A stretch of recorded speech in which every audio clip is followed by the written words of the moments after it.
Selamat berjumpa kembali Bapak Ibu, saudari-saudara, umat beriman terkasih dalam Tuhan. Salam sehat untuk Anda sekalian. Hari Rabu tanggal 27 April 2022 ini, saya Romagus CSSR mengajak saudari-saudara merenungkan Injil Yohanes bab 3 ayat 16 sampai 21, bagian dari percakapan Yesus yang terakhir dengan Nikodemus. Kita mendengarkan sabda Tuhan. Dalam nama Bapa dan Putra dan Roh Kudus. Amin.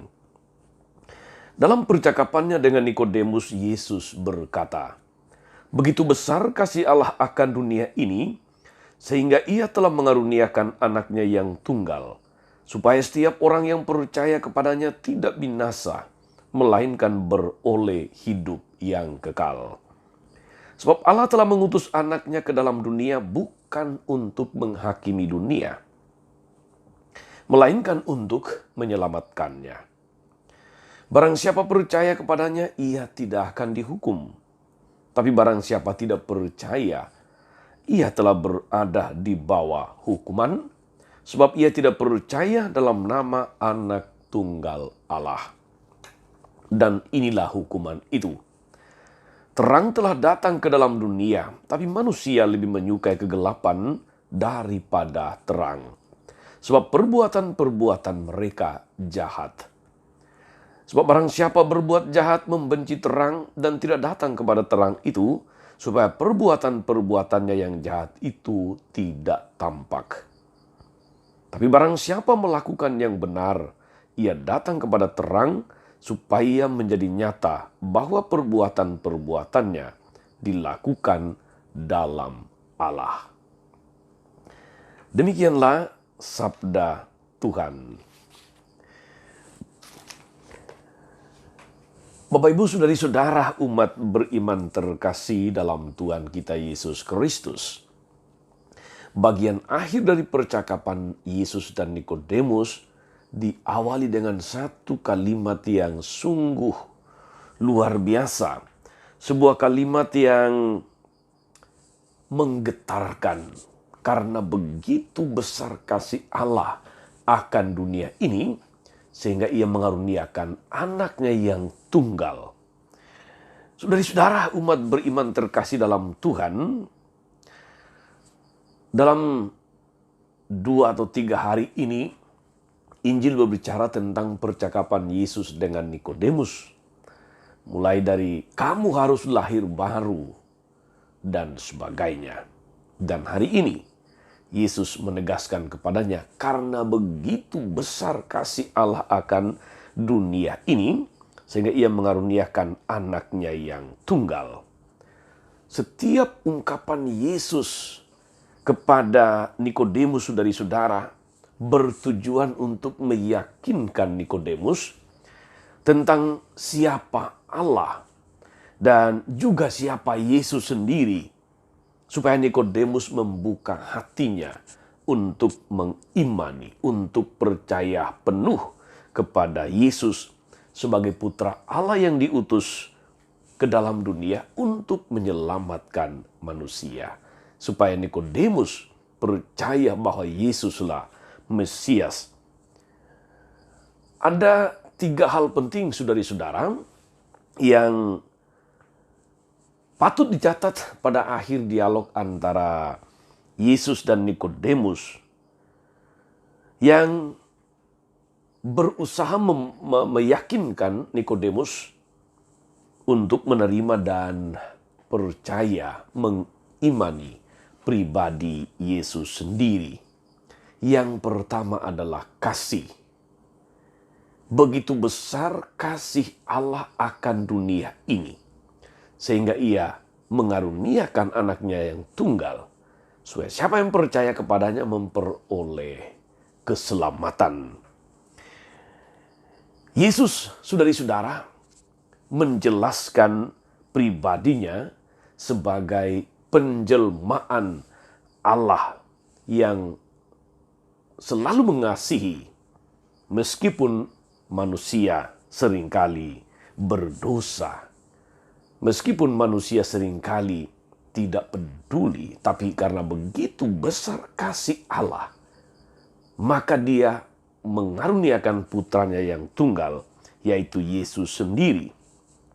Kasih Allah, saudara-saudara, tidak pernah surut ketika berhadapan dengan kelemahan manusia, berhadapan dengan kerapuhan, kekurangan manusia. Allah tidak pernah menyerah. Allah tidak pernah lelah mengasihi manusia. Sebaliknya, kitalah yang seringkali tidak mengasihi Tuhan, tidak peduli kepada Tuhan. Ini yang pertama. Yang kedua, saudara-saudara, tentang penghakiman. Yesus menegaskan dalam perikop tadi, barang siapa yang tidak percaya atau barang siapa yang tidak percaya Dia, maka dia berada di bawah hukuman. Yesus menghadapkan Nikodemus dengan paradoks antara kasih dan penghakiman. Allah adalah kasih, God is love. Hanya orang yang dalam situasi berhadapan dengan Yesus dan tidak merasakan sesuatu yang indah dan bermakna, sesungguhnya ia sudah terhakimi. Sikapnya tersebut telah menghakimi dirinya sendiri. Dalam arti ketika kita berbuat salah, ketika kita berbuat dosa, merasa berdosa, kita berada dalam penghakiman atas diri kita sendiri. Allah tidak menghakimi, tapi Allah justru menerima pertobatan kita. Yang ketiga, saudara-saudari, adalah terang. Kepada Nikodemus, Yesus menjelaskan bahwa dirinya bukan hanya sebagai utusan Allah, bukan hanya perwujudan cinta kasih Allah, tapi dia juga adalah terang yang menerangi seluruh diri manusia. Berhadapan dengan terang, kegelapan terusir. Tetapi orang yang mencintai kegelapan pasti membenci terang. Itu kata-kata Yesus tadi. Terang yang senantiasa menerangi jalan hidup manusia kepada Allah. Saudara-saudara, ingatlah apa yang dikatakan kitab suci yang sering kali kita nyanyikan. Firman-Mu adalah pelita bagi kakiku, terang bagi jalanku. Terang itu telah datang ke dalam dunia, Yesus sendiri, sebab Dia adalah firman, sabda yang menjelma menjadi manusia. Meskipun terang itu ditolak oleh manusia, terang itu ditolak oleh banyak orang. Saudara-saudara, dari tiga hal penting ini, kasih, penghakiman, dan terang, tentu saja kita diajak saudara-saudara untuk mengimani, percaya sepenuhnya akan kasih Allah,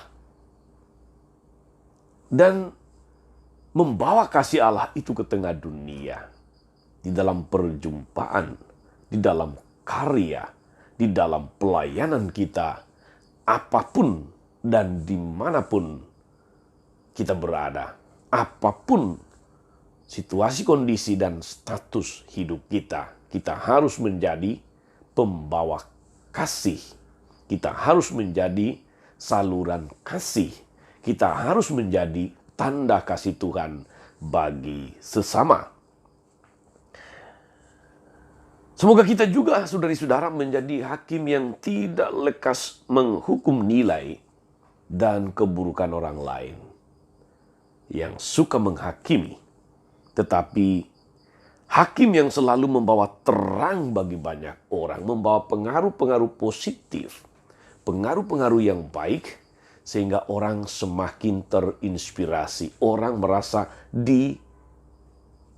diteguhkan, digerakkan untuk juga berbuat baik. Dan semoga kita diteguhkan melalui percakapan Yesus dan Nikodemus untuk ambil bagian menjadi terang bagi banyak orang lain. Ingatlah akan kata-kata Yesus, saudara-saudara, kamulah terang dunia. Artinya sebagai murid Kristus, kita tidak boleh menjadi pembawa kegelapan, tapi justru pembawa terang yang menyelamatkan, terang yang memberikan manfaat bagi banyak orang lain, terang yang membuat kejahatan itu semakin jauh dari antara kita. Selamat beraktivitas, selamat berkarya saudara-saudari hari ini. Jangan lupa akan Tuhan yang senantiasa mengasihi kita. Tuhan yang juga mengajak kita untuk membawa kasih itu, mengasihi sesama dalam setiap tindakan, karya, dan pekerjaan kita.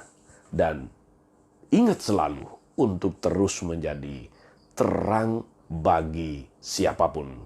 Tuhan Yesus memberkati. Maria Bunda selalu menolong, setia mendoakan kita semua. Amin. Allah Bapa yang penuh kasih, kami bersyukur karena Engkau tidak henti-hentinya. Engkau tidak pernah lelah mengasihi kami. Karena begitu besar kasih-Mu akan dunia ini, maka Engkau menganugerahkan putra-Mu Yesus sebagai Sang Juru Selamat bagi kami.